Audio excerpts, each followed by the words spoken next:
اس انداز سے موت آتی ہے، اور اس وقت تو 5 فرشتے آ کر انسان سے کلام کرتے ہیں، انسان سے گفتگو کرتے ہیں، انسان سے مخاطب ہوتے ہیں، اور کیا کہتے ہیں؟ آئیے اللہ کے رسول مصطفیٰ کریم رؤوف الرحیم غیب دا نبی صلی اللہ علیہ وآلہ وسلم ارشاد فرماتے ہیں، حدیث پاک کا مفہوم ہے، اس حدیث کو لکھا ہے علامہ ابن الجوزی رضی اللہ تعالیٰ عنہ نے۔ آقا ارشاد فرماتے ہیں کہ جب انسان کی روح اس کے حلق میں اٹکتی ہے، اللہ کے رسول فرما رہے ہیں، علامہ ابن الجوزی لکھ رہے ہیں، اللہ اکبر، میری قوم کے جوانوں ذرا تصور کرو، اللہ کے سچے رسول خاتم النبیین صادق و مصدوق صلی اللہ علیہ وآلہ وسلم فرماتے ہیں جب انسان کے حلق میں اس کی روح اٹکتی ہے تو پہلا فرشتہ آ کر اس سے گفتگو کرتا ہے، اس سے کلام کرتا ہے۔ ذرا حضور کی اس حدیث میں توجہ تو کریں، انسان کی روح جب اس کے حلق میں اٹکتی ہے، ذرا تصور کرو میرے بھائیو، اللہ اکبر، نرم نرم گدوں پہ لیٹ کر زنا کی فلمیں دیکھنے والے ذرا غور تو کریں، نشہ کرنے والے ذرا غور تو کریں، حلق کے اندر روح اٹکتی ہے، روح۔ کبھی سوچا مچھلی کا کانٹا حلق میں پھنس جائے تو کیا کیفیت ہوتی ہے؟ روٹی کا ٹکڑا حلق میں پھنس جائے تو کیا کیفیت ہوتی ہے؟ اللہ اکبر، جو حلق مچھلی کا کانٹا اور بڑے لقمے کا پھنسنا برداشت نہ کر سکے، جب اس کے اندر روح اٹکتی ہوگی تو انسان کی کیفیت کیا ہوتی ہو؟ اور اللہ کے رسول نے فرما دیا، حضور نے جو کہہ دیا وہ حق ہے، اس سے نہ کم ہو سکتا ہے نہ اس سے زیادہ ہو سکتا ہے، اس لیے کہ کائنات میں سب سچوں میں سب سے بڑا سچا خدا کی مخلوق میں کوئی ہے تو وہ آمنہ کے لال مصطفیٰ جان رحمت ہے۔ حضور اتنے سچے ہیں کہ ان کے سچا ہونے کی گواہی ان کے دشمن بھی دیتے نظر آتے ہیں، اتنے سچے رسول۔ اللہ اکبر، فرماتے ہیں جب انسان کے حلق میں اس کی روح اٹکتی ہے تو پہلا فرشتہ آ کر اس کو پکار کر کہتا ہے، اے آدم کے بیٹے، تیرا طاقتور بدن کہاں گیا؟ فرشتہ اس سے مخاطب ہو کر کے کہہ رہا ہے، آدم کے بیٹے، یہی بدن پر غرور کرتے ہو نا، اسی جسم پر گھمنڈ کرتے ہو نا؟ اللہ کا فرشتہ آ کر کے کہتا ہے، آدم کے بیٹے، تیرا طاقتور جسم کہاں چلا گیا؟ اور اس کے بعد وہ فرشتہ پکار کر کہتا ہے، آج تو کتنا کمزور ہے، کتنا کمزور ہے آج تو، کہاں گئی تیری فصیح زبان؟ جس زبان کو تو چر چر چلاتا تھا وہ تیری زبان کہاں گئی؟ اور اس کے بعد کہتا ہے، آج تو کتنا خاموش ہے۔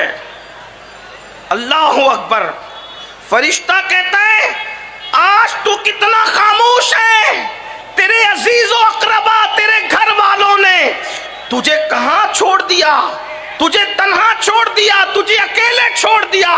فرشتہ اس سے گفتگو کرتا ہے، طاقتور جسم کہاں گیا، چر چر چلنے والی زبان کہاں گئی، آج تو کتنا چپ ہے، خاموش ہے۔ اور انسان کتنا خاموش ہوتا ہے مرتے وقت، آنکھوں سے ٹک ٹکی باندھ کر بس سب کو دیکھتا ہے، کلام کرنے کی بھی طاقت نہیں رہتی۔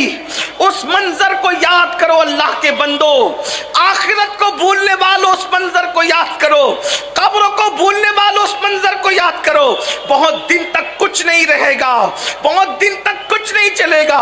کب تک گناہ کرو گے؟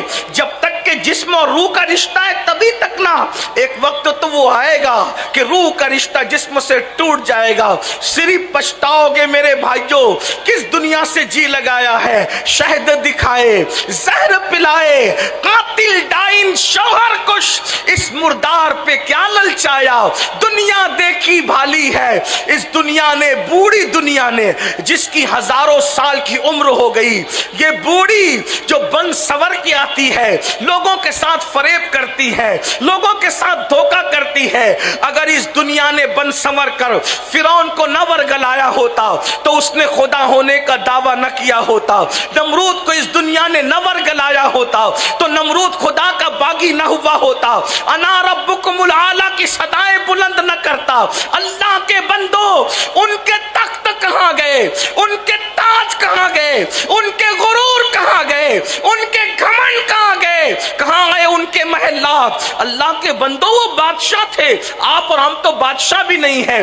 خدا کو بھول رہے ہو، آخرت کو بھول رہے ہو؟ نہیں نہیں، یہ مسلمان کی شان نہیں۔ جب مرو گے، نزا اور سکرات کا عالم ہوگا، روح حلق میں اٹکے گی، تو پہلا فرشتہ کہے گا کہاں ہے تیری طاقت، کہاں ہے تیری قوت، کہاں ہے تیری زبان؟ آج تیرے رشتہ داروں نے، اقربا نے، عزیزوں نے تجھے تنہا چھوڑ دیا۔ اس وقت انسان کتنا بے بس ہوگا۔ فرشتہ کہتا ہے آج سب نے تجھے چھوڑ دیا، سب چھوڑ دے، بیوی چھوڑ دے گی، بچے چھوڑ دے، سب چھوڑ دے، کون آتا ہے ساتھ؟ کوئی نہیں آئے گا۔ پھر اللہ کے رسول علیہ السلام ارشاد فرماتے ہیں جب اس کی روح نکال لی جاتی ہے تو دوسرا فرشتہ آتا ہے روح نکلنے کے بعد، اور وہ فرشتہ بھی اس سے کلام کرتا ہے۔ اور فرشتہ کیا کہتا ہے ذرا سنیں۔ وہ فرشتہ کہتا ہے تنگ دستی کے خوف سے جو مال تو نے جمع کیا تھا، نہ حرام دیکھا نہ حلال، وہ مال کہاں گیا؟ تجھے بہت خیال تھا نا مالدار بننے کا، دولت مند بننے کا، کہاں گیا تیرا مال؟ اور سوچو وہ مال گیا، جاتا کہاں ہے؟ ادھر انسان مرا، ادھر بہویں پلان کرتی ہے کہ ہمارے حصے میں کتنا آئے گا، میرے شوہر کے حصے میں کتنا، بیٹے پلان کرتے ہیں، داماد پلان کرتے ہیں۔ بھائیو سوچو تو صحیح، آج کے دور میں تو جیتے جی اولاد کام نہیں آ رہی ہے، مرنے کے بعد کون مغفرت کی دعا کرے گا؟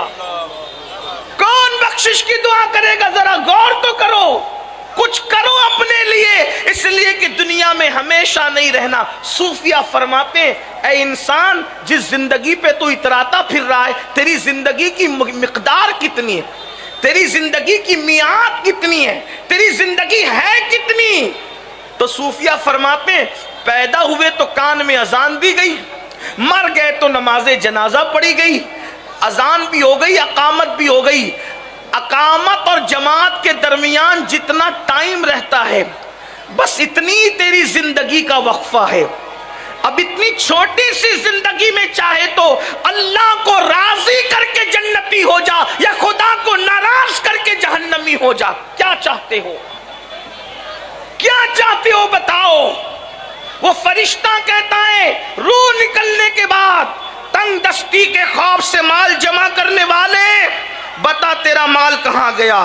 تو نے تباہی اور بربادی سے بچنے کے لیے، عیش و آرام کے لیے گھر بنایا تھا، وہ گھر کہاں گئے؟ تو نے تنہائی سے بچنے کے لیے اللہ اکبر جو مونس و غمگسار ڈھونڈے تھے، بنائے تھے، بتا وہ مونس و غمگسار کہاں گئے؟ لیکن نہ مال ہوتا ہے، نہ کوئی غمگسار ہوتا ہے، اور مکان بھی انسان کا اپنا نہیں بلکہ اس کا مکان تو اس کی قبر ہوا کرتی ہے۔ آج مال کے چکر میں لوگ سود کا دھندا کر رہے ہیں، مسلمان جوؤں کے اڈے چلا رہے ہیں، مسلمان بھائی گیری کر رہے ہیں، لوگوں کو قتل کرنے کی، مار ڈالنے کی سپاریاں لے رہے ہیں۔ الا ماشاءاللہ سب مسلمان ایسے نہیں ہیں، لیکن مال کے چکر میں لوگ ایک دوسرے پہ جادو کر رہے ہیں، جادو کروا رہے ہیں، مال کے چکر میں اللہ اکبر کسی کا مرڈر کیا جا رہا ہے، مال کے چکر میں حلال و حرام نہیں دیکھا جا رہا ہے، مال کے چکر میں اپنی بستیوں کے اندر نشہ آور چیزیں بیچی جا رہی ہے، فروخت کی جا رہی ہے، مال کے چکر میں جوؤں کے اڈے چلائے جا رہے ہیں۔ آپ مجھے بتائیں کیا یہ مال قبر میں ساتھ جائے گا؟ ارے حلال کمانے والے اپنا مال اپنے ساتھ نہیں لے کر کے گئے تو حرام کمانے والوں نے کون سا کیا لے کر کے جانا ہے؟ اللہ اکبر۔ تو وہ فرشتہ روح نکالنے کے بعد کہے گا، روح نکلنے کے بعد کہے گا کہاں ہے تیرا مال، کہاں ہے تیرا مکان، کہاں ہے تیرے مونس و غمگسار؟ لیکن انسان کے پاس جواب کیا ہوگا؟ پھر اللہ کے رسول صلی اللہ علیہ وآلہ وسلم فرماتے ہیں جب اس کا جنازہ اٹھایا جاتا ہے تو تیسرا فرشتہ آ کر کے اس کو کہتا ہے اللہ اکبر، افسوس آج تجھے بڑے لمبے سفر پر جانا ہے، اور اتنا لمبا سفر کہ اس سے پہلے تو نے اتنا لمبا سفر آج سے پہلے کبھی طے نہیں کیا. آج تو ایسی قوم سے ملے گا کہ آج سے پہلے تو ایسے کسی قوم سے نہیں تیری ملاقات ہوئی, اور آج تو ایسے تنگ اور تاریک گھر میں لٹا دیا جائے گا جسے قبر کہتے ہیں. اس سے پہلے ایسے تنگ اور تاریک مکان میں تجھے داخل نہیں کیا گیا. اگر آج اللہ کو راضی کرنے میں تو کامیاب ہو گیا تو تو بڑا خوش بخت ہے, تقدیر والا ہے, اور اگر اللہ تجھ سے ناراض ہے تو تو بڑا بدبخت ہے. یہ کب ہوتا ہے؟ جب اللہ اللہ اس کا جنازہ اٹھایا جا رہا ہوتا ہے. مسلمان میرے بھائیوں سوچو, قبر کی تنگ اور تاریک وادی کا